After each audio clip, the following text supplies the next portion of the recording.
আজকে বানাইতেছি বাপা পিঠা। বাপা পিঠা অনেক মজা হচ্ছে, প্রেসার কুকার দিয়ে এভাবে বানিয়েছি। এই যে একটা বানালাম, প্রথমে দুটো বানিয়েছি, অনেক সুন্দর পিঠা হয়েছে। বাপা পিঠা বানিয়েছি, গরম গরম খেতে মজা।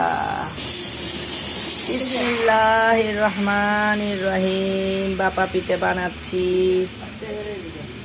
বন্ধুদের জন্য, সকল বন্ধুদের দাওয়াত রইল।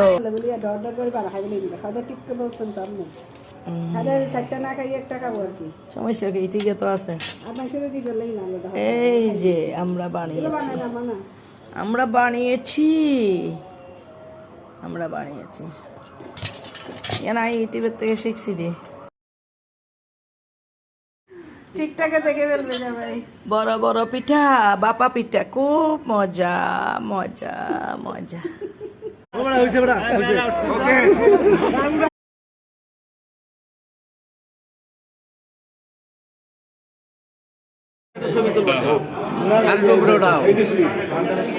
আমি বাদ করতেছি কিন্তু